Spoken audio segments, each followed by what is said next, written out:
Morning, good evening. I'm Judith Cano, responsible for the Global Engagement Office at the University of Deusto in Spain. Welcome to the Higher Education Institution Summer Forum 2020. Thank you for joining us in this opening session. It is an honor to have today with us to welcome you all, the Rector of University of Deusto, José María Guibert, to whom I give the floor. Please, Rector. Thank you, Judith. Distinguished participants, ladies and gentlemen, good morning, good afternoon, good evening. It's a great pleasure, it gives me a great pleasure to welcome all of you to this very first edition of the Higher Education Institution Summer Forum. For us, for the University of Deusto, it's a great honor to coordinate such a super diverse forum at these difficult times, as well as a great honor to host so many eminent academic colleagues. Thank you all for being there. The recent coronavirus outbreak has shaken the world at all levels, including the fundamental right to access to education. The education system, as we understood it until now, has completely changed in the last months. The circumstances have required deep and quick transformation in order to guarantee the high quality of education. During these challenging times, universities have had to be closer to the society than ever and to assume the leading role in the transformation of education. Regardless of current events, demand for higher education will persist and grow. Indeed, hundreds of millions of people around the world lack access to higher education.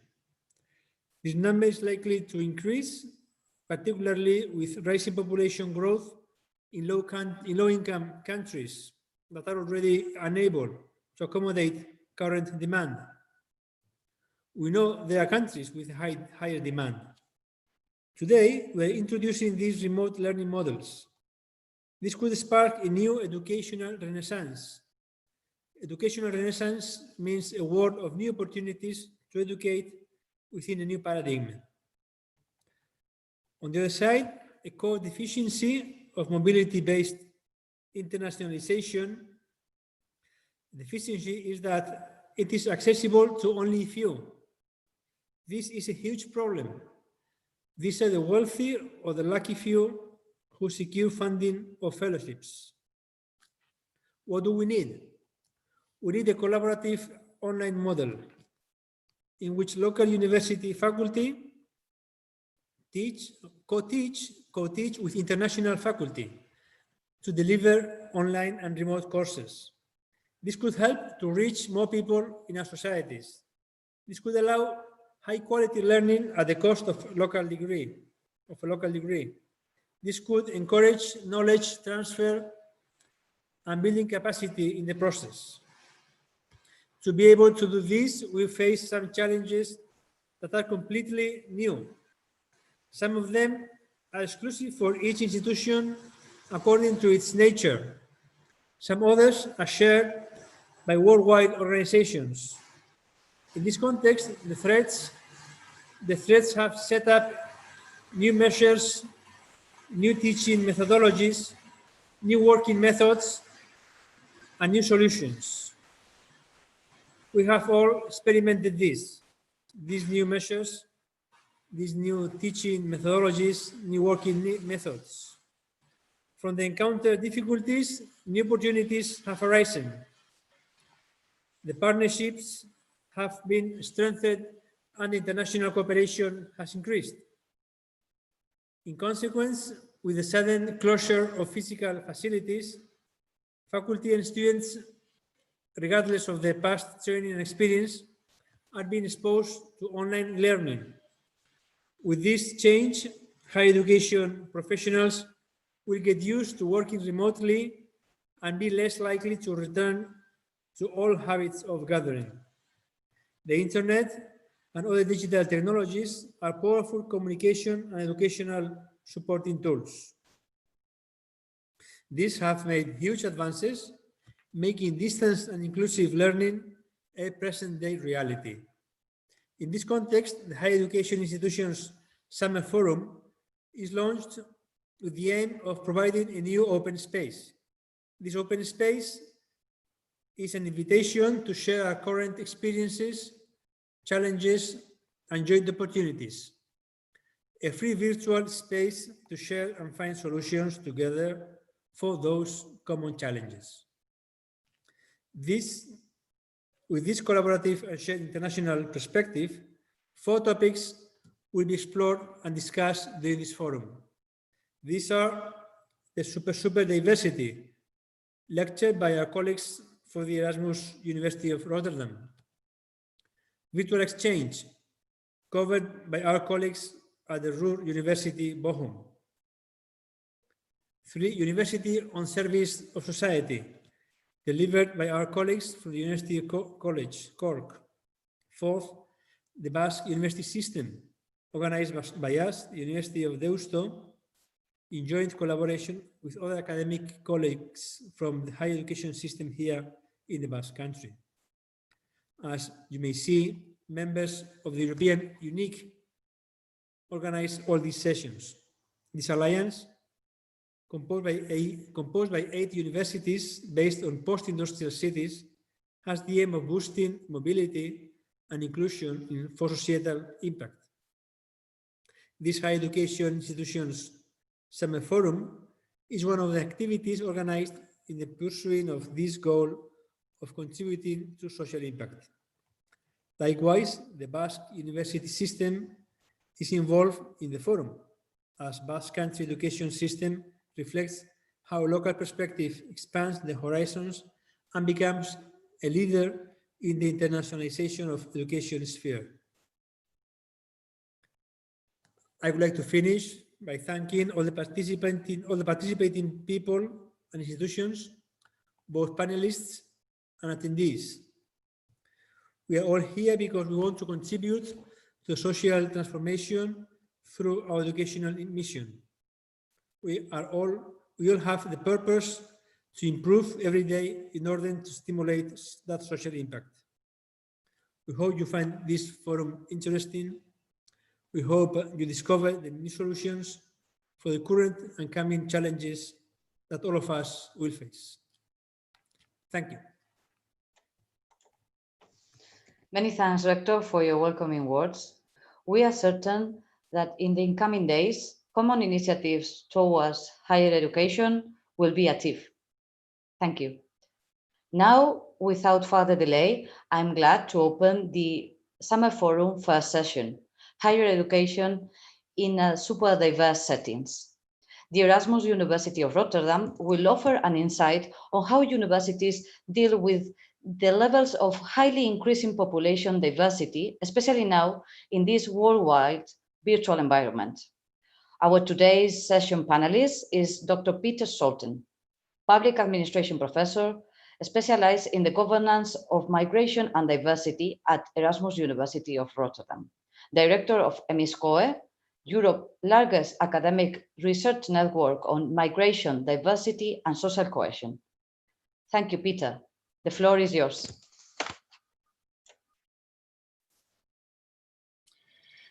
Thank you very much, Judith, for this kind introduction, and I'm very happy to be part of this higher education institutions forum organized by University of Deusto. My name is Peter Scholten. I'm a professor at Erasmus University, indeed, and one of the coordinators of the new European University of Post-Industrial Cities, unique as it is called. And in this summer forum, there will be quite a few participating institutions that will contribute to this forum. And I'll speak a little bit about the forum, about the European University as well, because it is very relevant to the topic of higher education in super diverse settings. It's not for nothing that we have lined up this association between universities in post-industrial cities. It has a lot to do with the similarities in super diverse settings that our universities are facing.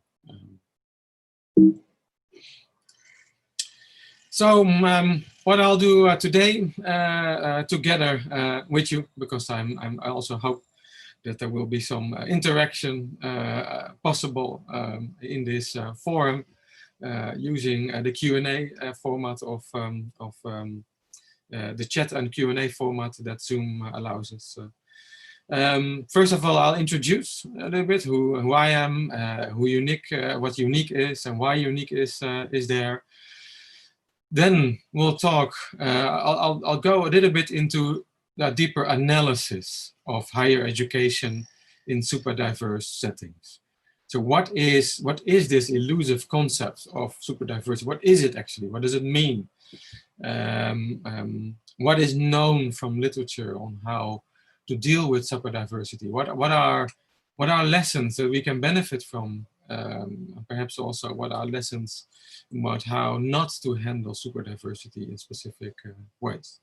So this is something where I will start. First, analysis, and then I'll try to make it more and more concrete towards actions. What can we do? And I'll base that part, the action-oriented part, on experiences from Erasmus University Rotterdam. I'm not alone here at Erasmus University working on higher education and super diversity. We have a huge diversity and inclusion office, but as you probably know, the Dutch universities already left on vacation early last week. So that's why I am here alone today. But we did talk and we did exchange ideas within Rotterdam on what to share with you in terms of practices that we thought worked particularly well in Rotterdam. And the few instances I'll also be very honest in practices that we did try and didn't work very well, sometimes to our great surprise. But I'll also base this action part not only on the Rotterdam experiences, but also on literature. There's quite some literature on super diversity in higher education. And we know quite a lot on what works and what doesn't work on how to promote diversity in higher education. And during the session, during the part on analysis and actions, I will try to, as much as possible, to engage with you in interaction. And for that, you can use the Q&A format, which I am now also opening here. Sorry, I say it wrong. You can use the chat format, which I'm opening now. Here, Q&A is only for questions. Then you have to make sure that when you put something in the chat, that you enter it to all panelists and attendees. So if you enter something there, I can see it here on my screen. Sometimes I will ask for questions, and then I will wait 1 or 2 minutes for you to fill in some experiences for yourself. And in other cases, you can also come in with questions for yourself. For those who will view this later on YouTube, of course, that is no longer possible. But of course, you can always reach out and contact me if there are any further comments you would like to make. Okay. Then we continue. A few words on unique. Unique is now formally there. I'm also happy to say it has been positively awarded by the European Union only last week. But we have been already up with some developments, like a seminar series on the pandemic and migration, like this higher education forum. So the collaboration is already there. But what is unique? Unique is a European university, which brings an alliance between 8 universities in post-industrial settings. And why do we think it's very important to have an alliance between universities and post-industrial cities? That's because we think that those cities the universities in those cities face similar challenges and opportunities. And many of those cities are comeback cities, which are going through a very complex processes of transition, economic transition, urban transitions, social transitions, transitions that are very tangible in the sphere of education as well, in terms of the labor market, in terms of culture and arts. It's tangible in almost any facet of those cities. And working together on those post-industrial transitions provides us a unique opportunity to advance our cities, but also advance our universities, and provide a unique learning experience to our students. That when you enroll in the beautiful University of Deusto in Bilbao, beautiful city of Bilbao, that you get to benefit from teaching input also from the other universities. As the Rector, José Guibert, already mentioned, we hope that in only a couple of years from now, we will have radically transformed the learning experience of all students at our universities to be able to benefit and experience student life, expertise, research, knowledge, teaching from other universities. That even when you are in a lecture room in Bilbao, or perhaps at home in Bilbao, you'll be experiencing and benefiting from classes being given in Cork or Istanbul, and the other way around. So a unique European learning experience. What is also the second part, what is also distinctive to post-industrial cities, is the very high degree of diversity. And that's also why we have this summer forum on this topic. So post-industrial cities have been throughout history, there's nothing new about this, throughout history they have been magnets of immigration and emigration. So they are usually, these cities are usually cities with a large floating population of people coming in and leaving. And it's a historical pattern. But it's also important in our universities. Our universities and post-industrial cities have relatively high percentages of what we describe as non-traditional students. And that can be students with a migration background. But it can also be people, students from working families that have that are the first in generations of their family to go to university. And reading up on the beautiful city of Bilbao, there's a relatively high percentage of students who are first generation students in this sense. They don't come from families where going to university is a normal part of family life. They are pioneers. They are the first ones to see the inside of university and to take that next step in the labor market also.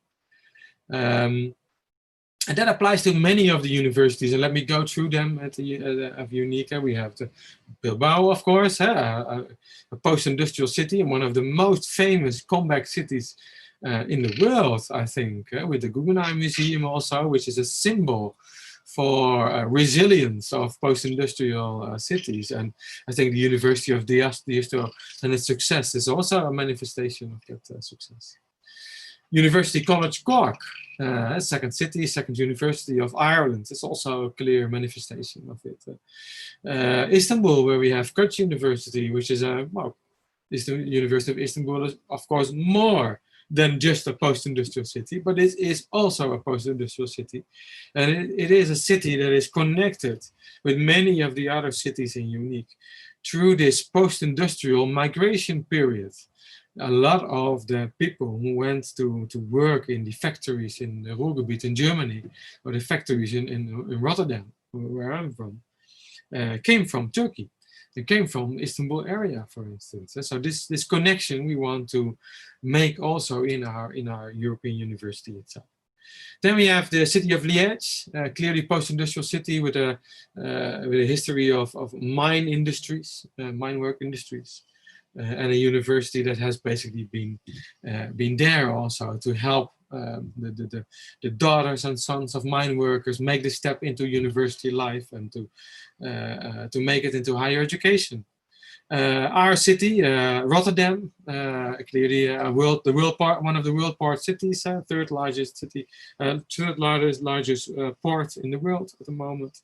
And Rotterdam University has been founded to provide higher education to industrial workers from the harbor. So it's our whole raison d'etre of our university. I forgot Bochum for some reason. Bochum from the German Ruhr area, the main industrial area of Germany. And that university was really also founded to provide higher education to the children of mine workers in the area of Bochum. University of Oulu in the north of Finland, a beautiful university which is leading in a lot of technological developments around the world, but also there to provide higher education to minority population students in the north of Finland.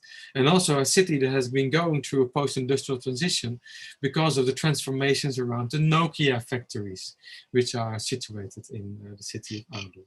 And the last one is Zagreb, one of the clear post-industrial areas in Central Eastern Europe.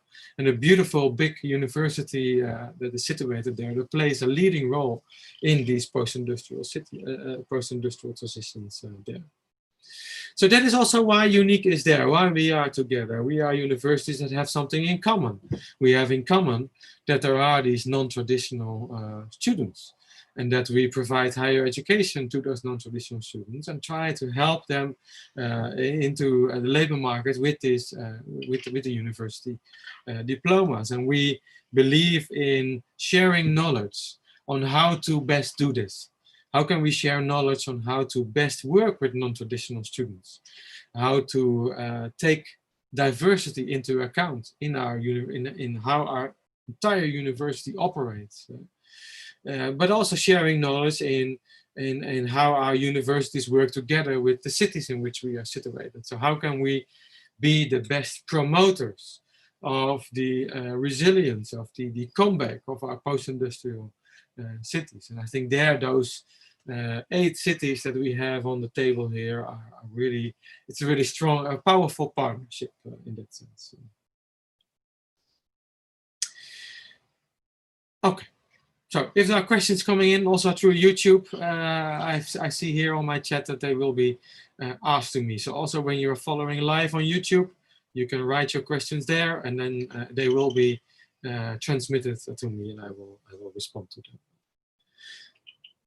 Okay, so let's start with this concept super diversity. Yeah? We are talking about higher education in super diverse settings. So then what is super diversity? Why do we need to do something with that as university? And why do, in particular, we need to do something about it as universities in these super diverse settings?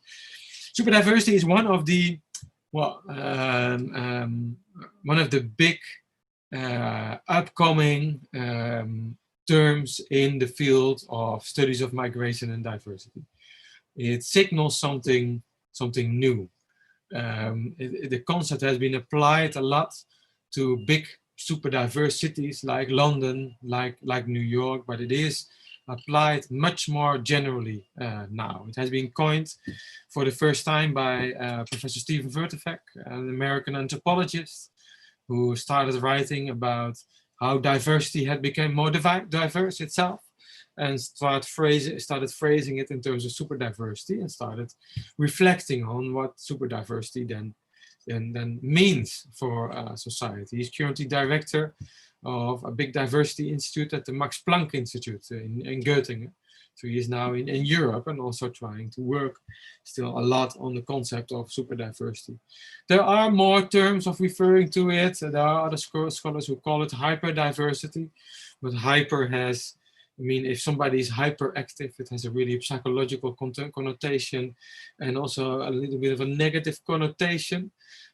Super diversity sometimes has a more positive connotation also, so that's also not always very good for academia or for public debate. It is good, of course. And some people still refer it just basically as a diversification of diversity. But I've noticed that when you phrase it like that, we still need to do a lot of explanation to people. But it's a key term. And what does it refer to? It refers to a change in the nature of diversity that we are experiencing in, well, let's limit this part to Western Europe. It is something that is being experienced, perhaps even for a longer time than in Europe, in big hubs of diversity like Singapore, but even Johannesburg, New York, Rio de Janeiro. There are a lot of studies that those cities are traditionally super diverse already. So I'm not going to say that this is a European phenomenon. It's a global phenomenon experienced in some places more than others. But it's a transition from a situation when diversity is relatively well delineated to specific and identifiable groups or communities.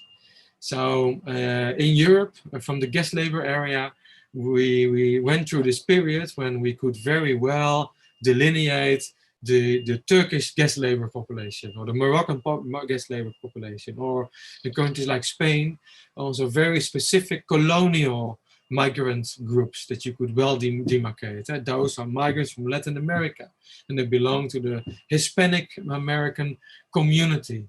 So well identifiable. Also groups that organize as groups that identify with their Turkish background, for instance, that have Turkish organizations, that try to maintain Turkish culture. That is the more traditional form of looking at diversity. Clearly delineated groups, sometimes also that the size of the groups is, well, what policymakers then often said, relatively manageable.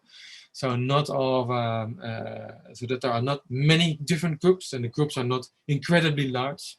That's also why the concept ethnic or cultural minorities has been used a lot in Europe and in America.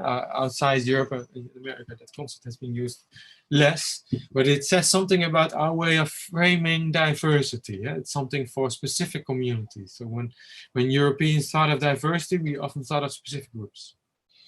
And super diversity says that this is no longer really possible. I don't like the concept, but students often say, well, it's a sort of a radicalization of diversity. It means that diversity hasn't become less important or less significant. It has become more significant. It has cities like London, but also my city, Rotterdam. Our population consists from more than 50% of people who are from first or second generation migration background, and about 1/3 of the population has a first generation background. The same applies to cities like London. There are more cities around the world which are approaching the level. Singapore is far beyond that 50% threshold.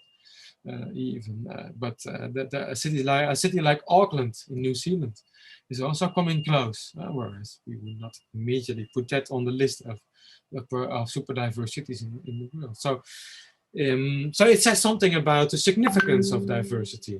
Diversity has become incredibly significant in super diversity. The second part of that is that it has become very significant, but it's no longer really you can no longer connect it very easily to very specific groups. In Germany, you can no longer say that diversity means Turks and Yugoslavs. And there are so many other groups, which are also relatively sizable. In the Netherlands, we've had our colonial migrants from the past and the guest laborers, and usually they made up for by far the biggest share of migrants. That's no longer the case. There are so many more different groups here, which are very significant. That if you only talk about traditional minority groups here, you wouldn't be able to capture the whole broadness of diversity here. And then the third development there is that you can no longer, it's not just size and no longer that there are, not just that there are so many different groups, it's also that the groups themselves, it's hard to pin down diversity to specific groups. So it's called in academia as intersectionalities. So what my students often say is there is no Moroccan community, it doesn't exist. There are Moroccans from different backgrounds. There are people who clearly identify Morocco, people who identify less with Morocco. There are intersectionalities with gender. There are intersectionalities with race. There are intersectionalities with class. And so you can see that the high-paid Moroccan workers identify in a very different way than the low-paid Moroccan workers in the Netherlands. So it becomes a mirage to speak of one Moroccan community. It connects with so many different things. And sometimes migrants from different communities feel more connected with each other based on class, or sometimes on religion, than based on the fact that they are of Moroccan or of Turkish origin. So if I then take a step back again and look at it through the social scientific lens, this is social complexity. So what we see in diversity is that diversity has become more pertinent, more significant, but also incredibly much more complex. And our traditional way of looking at it doesn't make sense anymore. And our traditional way of looking at it was the ethnic lens. So we try to connect everything to specific ethnic communities. What is the Moroccan community? What is the Latin American community? What is the Turkish community? And we did that partially also as academics. Yeah, so we wanted to know more about those groups. And we still want to know more about those groups. That's why we do a lot of research to groups. But as a consequence, the problematization of migration was also connected to those groups primarily. So governments like our Dutch government used our studies a lot to say, well, look, here we see evidence that the Turkish migrants are doing they're doing poorly on the labor market. So let's have a policy specifically targeted at Turkish people. And that rejects this super diversity thesis, which basically says, well, you cannot really treat a community too much as one whole. That has too many negative side effects. So we need to reach beyond the ethnic lens in order to understand the complexity of diversity, to understand super diversity. And we need to create a very safe context where we can then meet and interact between these groups of different backgrounds.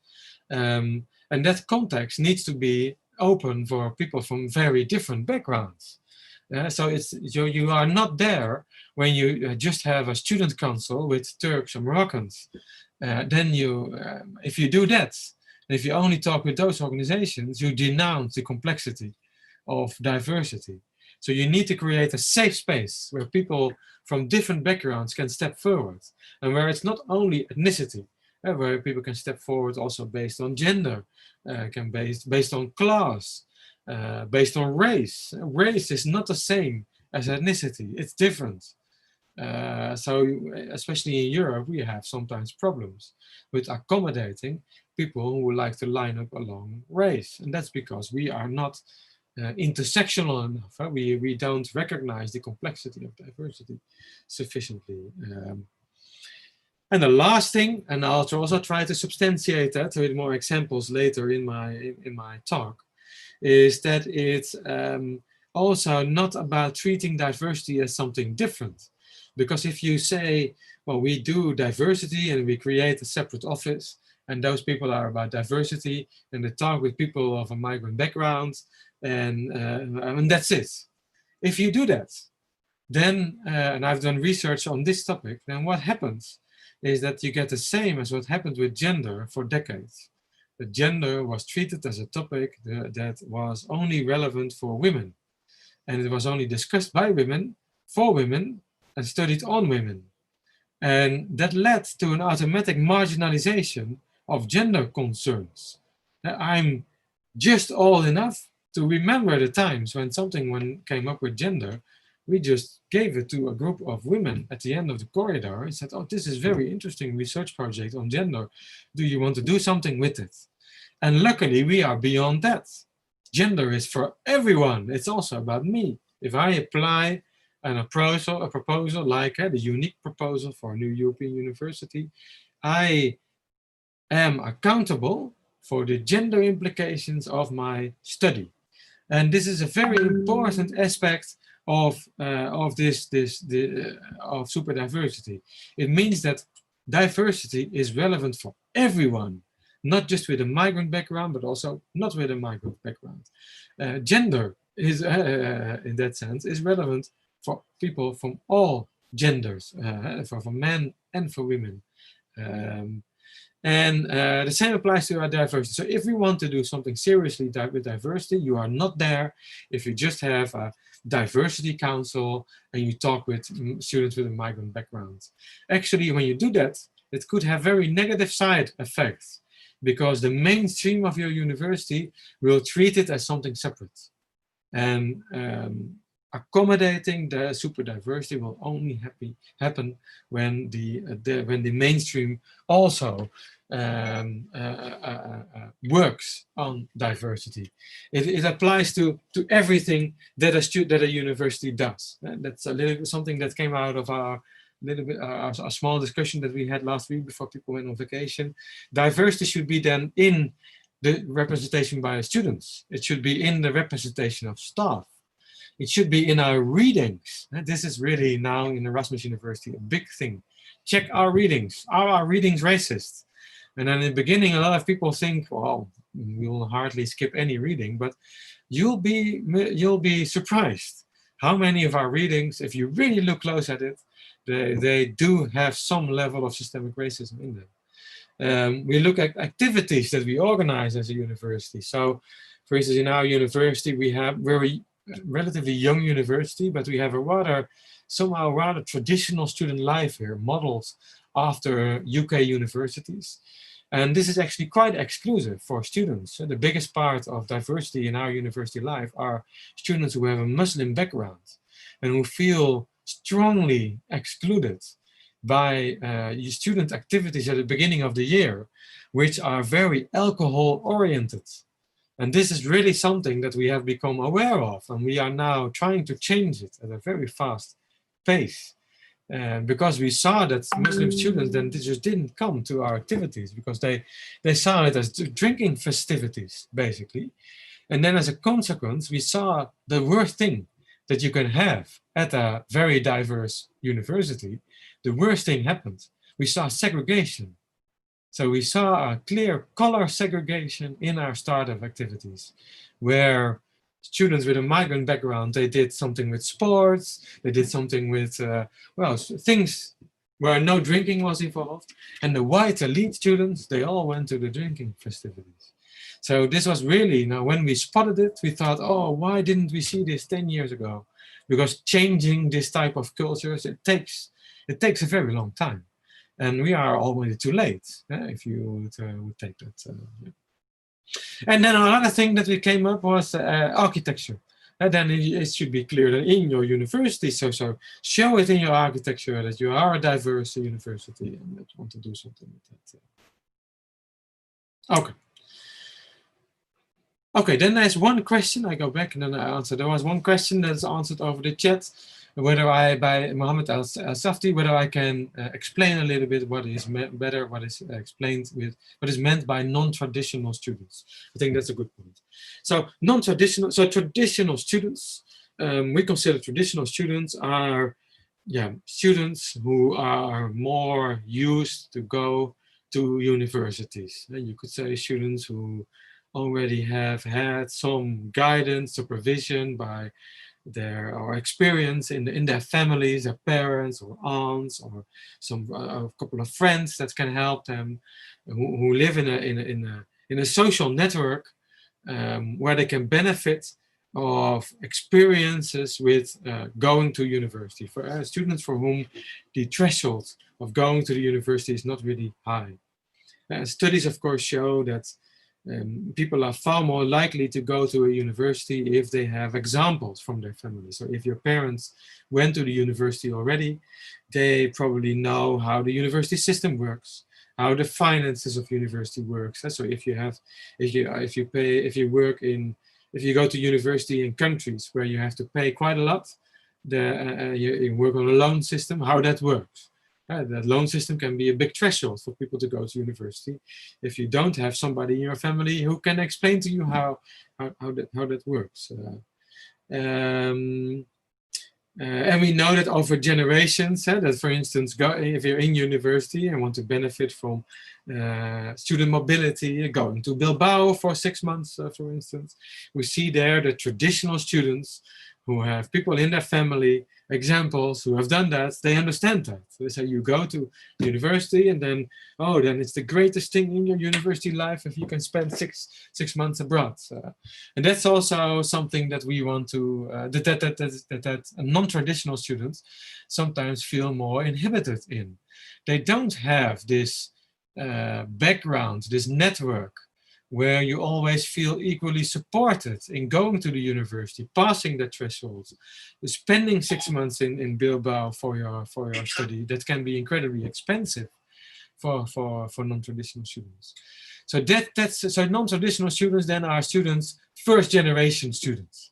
I'm also an example of that. And nobody in my family in generations, as far back as we could tell, had ever seen the inside of a university or had ever even come close. And that applies to me, and that applies to also many of the students with a migration background that we see in our university lecture rooms at the moment. Nobody in their families has ever seen the inside of a university. They have a huge threshold to come to us, huge threshold to participate in student life, huge threshold also to participate in this European learning experience that we are now trying to develop. And that's why our unique European university tries to focus on them and try to see, well, how can we unlock this European student experience for non-traditional students? How can we help non-traditional students to reach the highest level in our universities? How can we give them more support to be the change leaders of the future? And how nice would it be if this new transition that we are going to after Black Lives Matter, that the non-traditional students with a migrant background that come from our universities feel empowered to be those change leaders, and that we're not just talking about people with a migrant background, but that they join us in these urban transitions of our comeback cities. So I hope that I have explained the concept non-traditional students a little bit further, and thank you for your question, Mohammed. Then I already said that I do see a lot of connections between Black Lives Matters and higher education, and Black Lives Matters and the discussion that we have now here in this session on how to cope with super diversity. I think we as universities, we play a leading role in sensitizing and creating awareness about how universities can promote the fight against institutional racism. But I think that also means that we have to be very critical at ourselves. And we can only make the world a better place and set a better exemplary models if we make sure that we are exemplary ourselves. And so that's why in the Black Lives Matter time, the moment in time that we are in now, we couldn't have had a better moment to reflect on how we as universities are doing and how we can do better, and how we can be very self-critical of perhaps what the traces of systemic racism are that we have in our own universities. How can we identify them? How can we become more aware of them?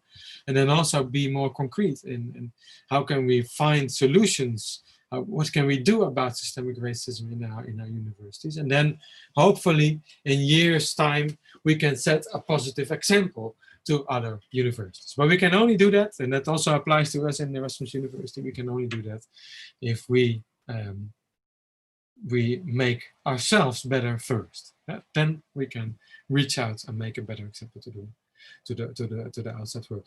There is a big so the awareness, the alarm around Black Lives Matters. There is a connection with super diversity, but also with the pandemic. We are experiencing that in research, in scholarship at the moment, because during pandemic times, a lot of people with a migration background have been exposed to disproportionately high health risks. Many of people with a migration backgrounds were in the so-called essential jobs, were out on the streets often. We were, as academics, we were at home behind our computers. We were relatively safe. But we have seen that a lot of people with migration backgrounds were on the streets during Corona times anyhow, and being exposed to a lot of risk. So it's not so surprising that that population is now becoming more mobilized and trying to raise its voice and trying to get more attention to the problems that they are facing. So before I go into a couple of more concrete things that we've thought of here in the small group last week, is at the macro conceptual level. And here I would like to abuse the opportunity to just showcase a book that I've just written on how societies could and should cope with the complexity of diversity, and what happens if societies are unable or sometimes unwilling to cope with that diversity. I call that, the title of the book is Mainstreaming versus Alienation, because I see alienation as what happens when a society fails or is not willing to acknowledge, become aware of, and respond to the complexity of diversity. Then the society becomes alienated. It's alienated from itself, from its own super diverse character. It leads to alienation in policy processes, failing policies, policies that are based on non-realistic assumptions. It leads to alienation amongst practitioners who feel that they need to work with programs, implement programs that they know are not really effective, that they are often very aware of, that they do not work. That's a form of alienation. And sometimes also further alienation amongst the groups and categories involved, because they want to be helped, they want to be empowered. And then when policies fail to acknowledge super diversity, then what can happen is that those groups don't feel sufficiently empowered. So, and alienation then means that friction emerges. Friction between this reality of complexification, this reality of super diversity, and what the society is doing. And I think today I will apply that to how a university is operating. So friction between the university structures and culture on the one hand, and this emerging reality of super diversity. And so what can happen, what we can do, what society should do, is what then is called here after the gender literature also mainstreaming. So making sure that everything that you do at your university is just taken into account, is accommodated towards working with diversity, with super diversity. So you have to recalibrate the entire university. You have to redesign the university of the 21st century in response to super diversity. And that's the only way to have effective coping mechanisms in place that can actually deal with super diversity. So mainstreaming versus alienation, that's a little bit the question. And I was wondering whether due to the YouTube chat box, you could enter a couple of illustrations, examples. Come in with some illustrations from your university, or of mainstreaming or of alienation. I know that most of you are watching this on YouTube, so I will just continue my presentation, but I hope that you take the time to type in a couple of reflections of mainstreaming or alienation at your own universities. And those will be brought to me through my chat box, and then I will, during my talk, I will reflect on that. But it would be very nice to see some examples from you. Okay, we go to, so that was the analysis. This is super diversity. This is the challenge for our universities. Acknowledging that we live in this super diverse world and trying to come up with ways to make our universities more super diversity proof, and check everything in our university about what are the implications of the functioning of those parts of the university for super diversity. So let me come with some suggestions. So based on the literature, and I'll give some anecdotes, some examples of our own university as well. And I'll come with 3 groups of measures of clusters of measures, that's a more proper description of it, of how universities can respond to superdiversity. And one of them is representation, and later I'll talk about identification, and I'll talk about inclusion. I think those three bring together the most important things that a university can actually do. Representation, identification, and inclusion at the university. So let me start with representation. I think this is something that most universities, also when I look at the universities which are already in unique, they are quite active in this regard. They try to see students from a migration background represented in the apparatus of the university. And here, what is very important are two things that we wrote down. So one is to not diminish the complexity of diversity to only groups or students that come from particular migrant background. So we call that single ethnicity organizations. Because if we talk only with students who come from, for instance, a Latin American background or Argentinian background or whatever, Brazilian or American background, then we acknowledge the ethnic background that those groups have in common, that is the most important denominator that they have in common. And the consequence of that would be that we talk only with the group, that we forget about other groups, but also that we forget about intersectionalities within the groups, other factors that play a very important role within the group that cannot really be simply pinned down to ethnicity. So it's important to talk with students from diverse backgrounds, but to keep that diverse itself. So you could talk with students coming from many different backgrounds about issues that are relevant when it comes to diversity. So, for instance, when it comes to establishing religious rooms at the university, this is really something where you could, where there's no need to speak with students from just particular groups. It would be very nice to touch base with a broader group of students and have a broad discussion about, well, if we want to have religious rooms at the university, what would that then actually be? If you talk with only one group, then the consequence by definition is that that group will be privileged, also in the provision of religious rooms, and that again can give a backlash amongst other students, of other student groups, of course. Then another thing is to use students as agents. So really don't use students only as a sort of a sounding board on whom you can test a couple of ideas that you have. Students can do far more. And I'm coordinator of a master where we worked also a lot on the responses to Black Lives Matter. And there it was incredibly interesting to have an actual debate with our students, but also incorporate them, involve them, engage with them in the definition of an action plan on how the university can do, or how our master can do a much better job when it comes to fighting racial injustice. So these are two very important lessons to bear in mind in super diverse settings on how to work with a diverse student population. If your student population is really that diverse, then working with all the communities in your student population individually, one organization for Turks, one for Somalis, one for Latin Americans, that would make things incredibly complex and would also treat and frame any debate that comes up in terms of being a topic for Moroccans or being a topic for Turkish people. Okay, if there are questions about that, put them somewhere in the chat and they will be brought to me.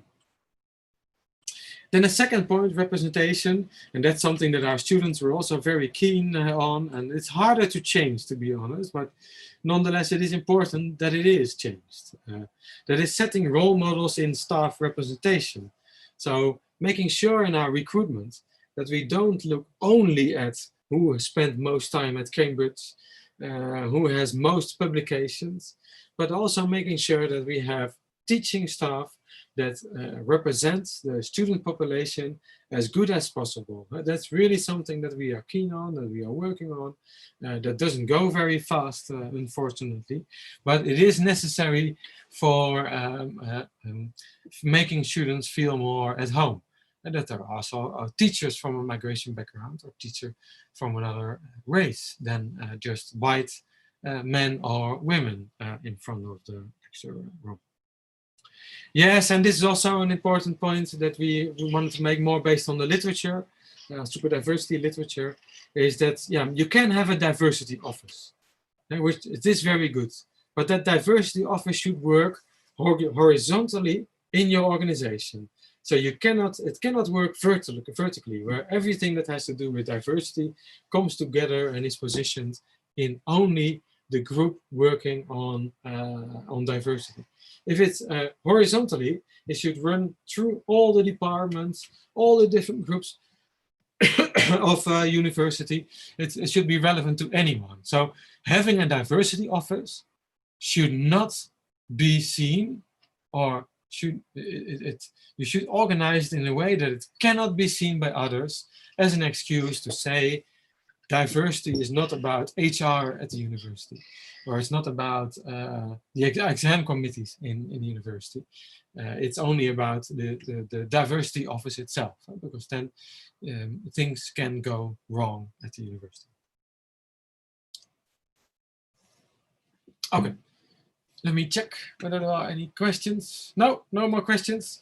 Don't hesitate, because it worked for the first question. And if it works for one question, then it works for all other questions as well. I'm pretty sure. Oh, yes, I see a question here coming in. The concept by Lucinda Duploy, the concept diversity somewhat implies difference. And it could lead to othering something what we should be conscious.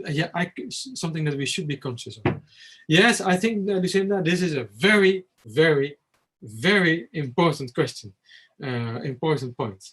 In fact, it's one of the criticisms that working here as a migration scholar that we had in the past, when we focused a lot on groups and we worked a lot with groups, and which has as a consequence also that we received funds to work with the groups and to remedy problems in the groups, which then as a consequence meant that we were saying that the groups had problems and that the problems were sort of specific to the groups. And that is the mechanism of othering.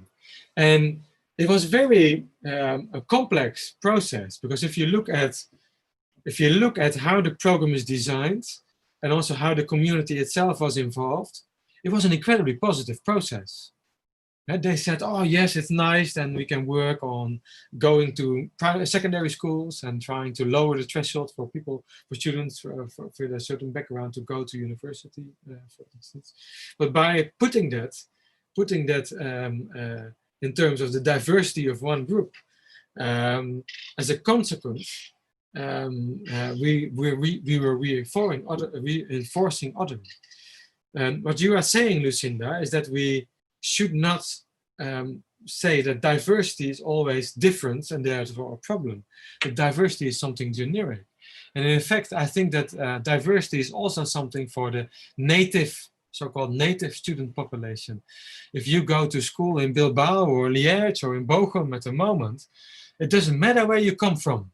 Your future will be working in a highly multicultural, diverse environment. So you need those skills to work and operate in a multicultural environment.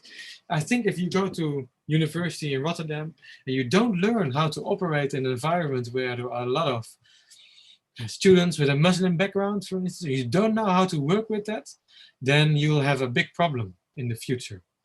And that's a difference with the past. Still, if you are white elite, you are privileged, so probably you will manage, but you do have a big problem. As a matter of fact, we see sometimes that students with a migrant background have far greater, far stronger intercultural skills than other students have. And those intercultural skills are valued by companies all over the world.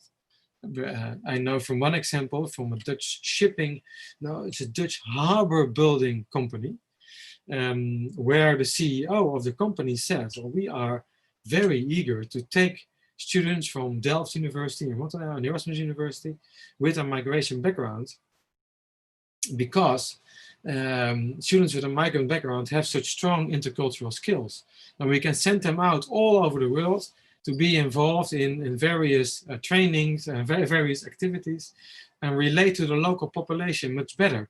The CEO, he gave me an example of a student from a Moroccan background who studied business economics in Rotterdam, was born and raised in the Netherlands, studied business economics here in Rotterdam, but was sent out to Indonesia and to Brazil because that student, well, he doesn't know Brazil any better than the other students with a Dutch background, with a native background. But the fact that he was Moroccan meant that he had intercultural skills that the company highly valued when going to Brazil. It was just worth money that you have those skills. So in that sense, diversity should not be connected to difference and not to problematized to difference per se. That's a nice question. Thank you, Lucinda, for this question. Perhaps one addition, there is this big literature about whether diversity is a value, whether it makes organizations run better or worse. And that is a rather inconclusive literature. So there are studies who say it's diversity leads to, it's human capital, it leads to networking, it leads to creativity. And for some other sectors, so for the first one, the example was the CEO that I talked to. But there are also examples of the other part where diversity leads to higher transaction costs and to less cohesion on the working floor because shared events become problematized. So that's in that regard, I cannot, but for me in this presentation, I take super diversity as a reality. It's a fact. It's how our cities have evolved. And I certainly see it as a future for all of Europe. So all the knowledge that in this forum we are sharing with each other and we are working on, that will benefit all the universities in Europe, because super diversity is, without any doubt, it is the future of Europe. Okay, so we go from representation to the second part of what can you then do on migration and diversity. In the second bit, I wanted to talk a little bit more about inclusion. So inclusion, there are a couple of things I can say about inclusion. Let me quickly check one thing for myself for the next slide. Yeah. So inclusion, what is very important there is inclusion is, it's something that is only achieved when you make inclusion part of all the activities, everything that the university does. So your HR policy, your communication policy, your branding policy, but also the way that we teach. So intercultural skills training of teachers. In my master, Governance of Migration and Diversity, we have also been looking at cases where teachers had been rather unreflective in connecting or in how they speak about certain topics that may not be that self-evident for students with a migration background. And then it's very important that teachers have certain intercultural skills so that they are able also to check in their exam. Is this if you write an open exam question and only one community, the native community, can understand that exam question because they are familiar with perhaps some aspect of social life that is referred to in that question, then you are excluding migrants from that exam question.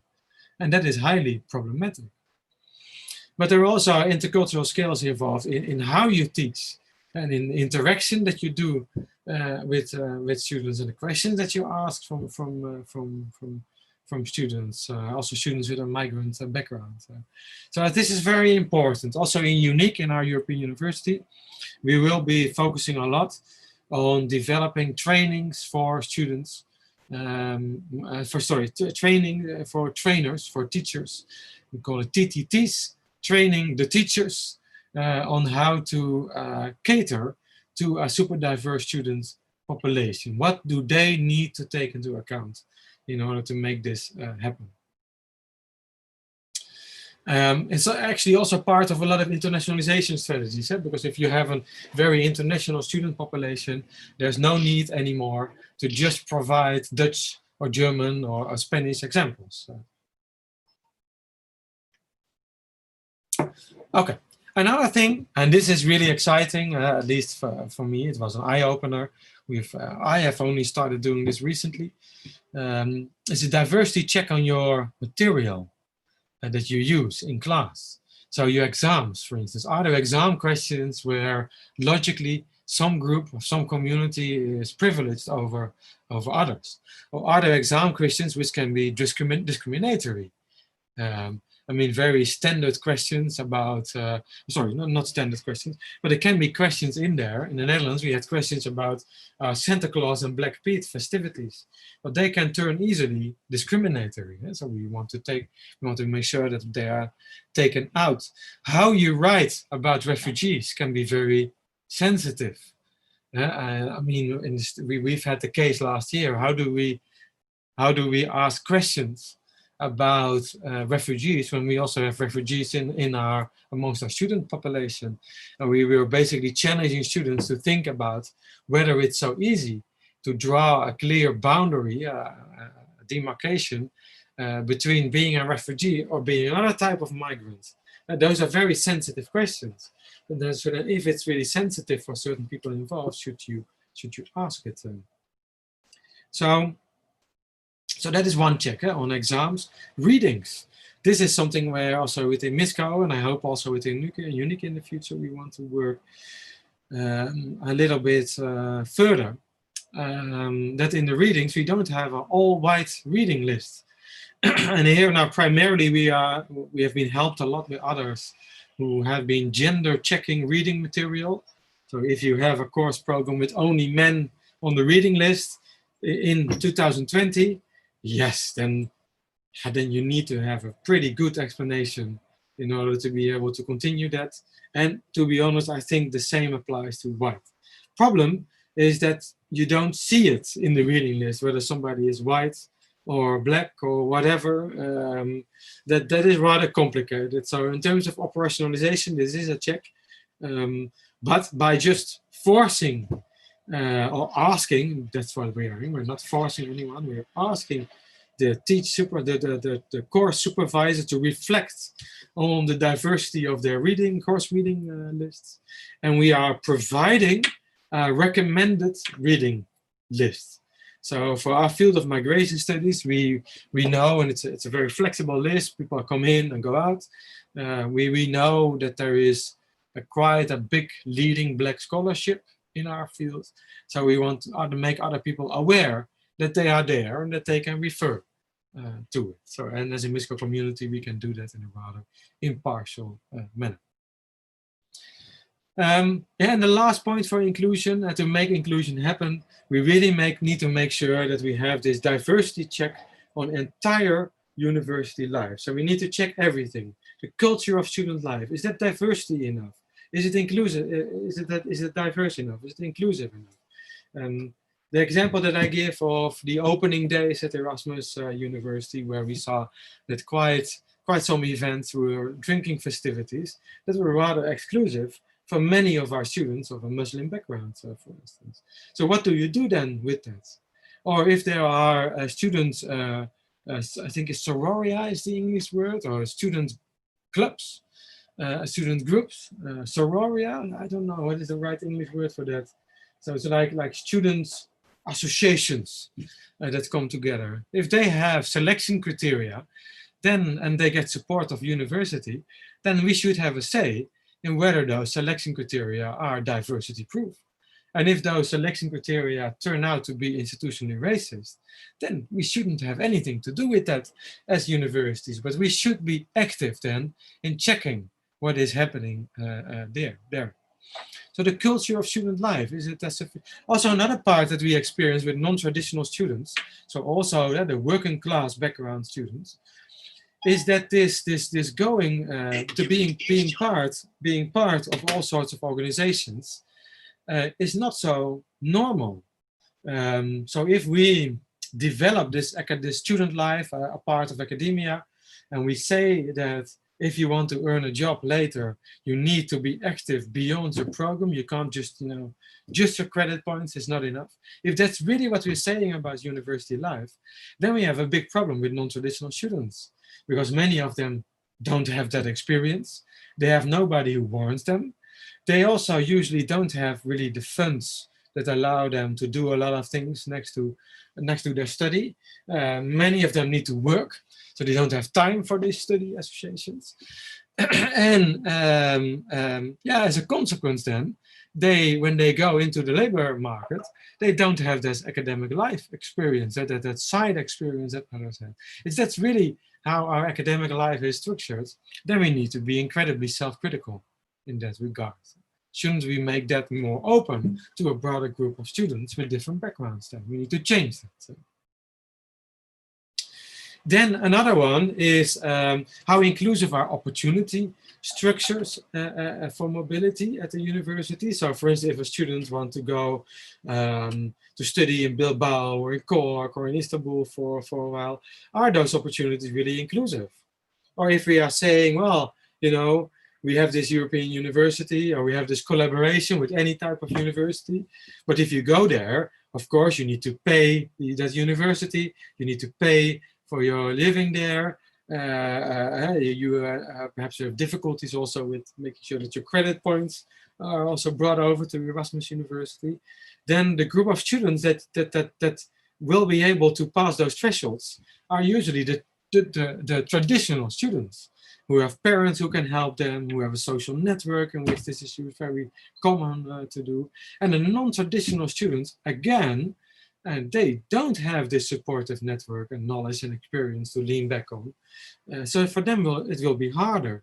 So if we are developing opportunity structures for mobility, let's check how inclusive that is. And perhaps then forms of blended mobility, where like this, where I am in Rotterdam, joining an online program where I hope soon there can be people on campus also in some room in Bilbao, where you can have part of the audience there, and part of the audience, part of the participants can be online through Zoom or WebEx or whatever. That type of teaching can provide much more opportunity structures in terms of being inclusive for non-traditional students. Yeah, and pretty much the same point applies to networking and internships. So what we see also, what I see in my master is that, well, let's say white elite students, they have great networks and they know how to come into those networks, and they have also the skills in how to approach those networks. And I see that that translates often in very nice internship positions, because via two other persons, they know somebody in IOM Geneva, and they manage to arrange an internship there. And that's very nice for those students. But what I see is that my non-traditional students have far more difficulties in finding a nice internship like the one in IOM Geneva. And that is very worrying. I think we need to be more supportive there, that we create a more level playing field when it comes to those internships. Because if my white elite students again also have the nicest internships, then you know it's only plus as yet adding a level to a level. They will also be the ones, of course, to get the best jobs after our master. I think that's rather straightforward. Then the last one, and this is one where universities are some more active than others, that's identification. I think it's very important that students with a migrant background, diverse students, but also first generation students from native working class, that they can feel at home at the university. They identify themselves with the university. So it's important that we include them in our communication of our university, that they are on pictures, that they are in the tutorials that we put online of students who have studied with us, because for them it's very important. If we only have the traditional students as examples, it doesn't feel very well attractive to students, and that needs to come in a visual as well as in a narrative representation.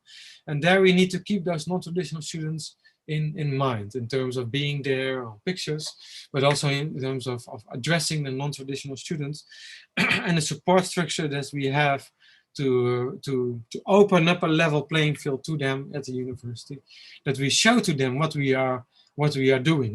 Last year we did a small anecdote on our website, and where we explain to students why we have selection among students, how not everybody can enroll, there's a selection procedure, but why we cannot simply say you need on average a 7.5 and otherwise you don't come into the master. And that is of course all because of migration related diversity, which we also want to take into account. But just explaining that already made a big difference. Yeah, and another thing where we have very good experience at Erasmus University, and which we also are going to do in UNIQ, is to actually reach out to the areas where the non-traditional students are. I know that a couple of other UNIQ universities also do that. They have branches in poor, relatively poor neighborhoods. And we have this program of Erasmus at School, and we are going to expand that as UNIQ at School, where we go to neighborhoods with a relatively high percentage of non-traditional students and try to explain to them what it is to go to university and what they need to do. And in that way, hopefully lower the threshold for those non-traditional students to come in and to join and to participate in our master. Then, I see another question coming in from Lucinda. The question is, maybe checking context, country of origin, so that we do not only have Western views. Yes, yeah, that can apply to many points. So we should check that in terms of, well, for this slide, in terms of the pictures that we put online, it's a visual part. I think in terms of recruitment, selection for our master, we should take diversity into account, and certainly in the staff, we should check the background of people and see whether we can use that information as an instrument in creating a more diverse teaching force, working force. Thank you for your question, Lucinda. Then we go to the next slide. Yeah, discussion. I was just eager to hear a couple of examples from the other universities on how you were approaching this matter. And I want to combine that then with my question. That's also my last slide before concluding. So I think this is the moment where you can come in with any questions that you may have, or any feedback that you have from your own universities. It would be very nice to reflect on a couple of examples there. Perhaps also from my Deusto colleagues who are here in the Zoom panel, if there are things you would like to bring up for discussion at this point.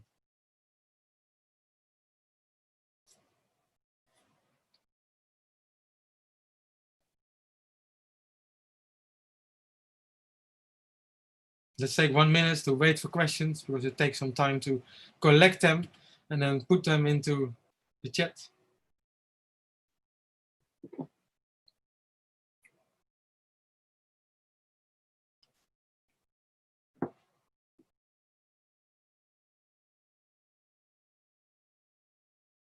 Yeah.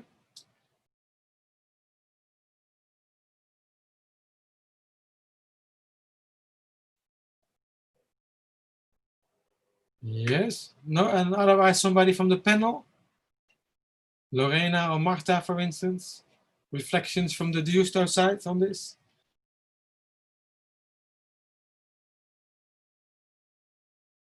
Okay.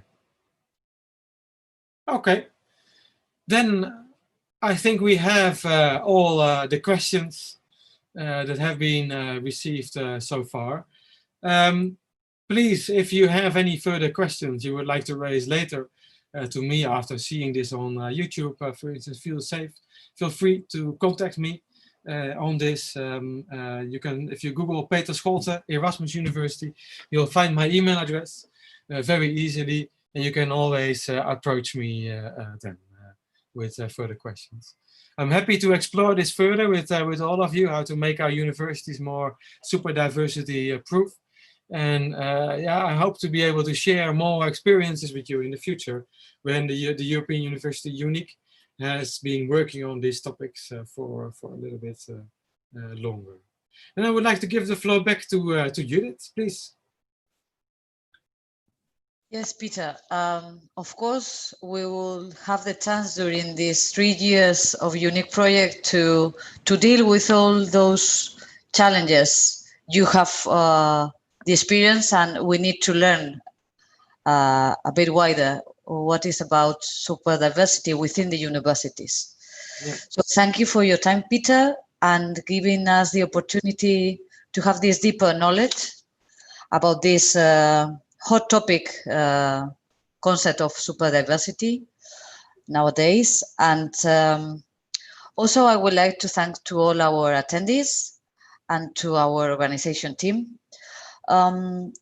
See you tomorrow at midday for the Higher Education Institution Summer Forum second session that will be related to using virtual exchange for international online collaboration by Ruhr University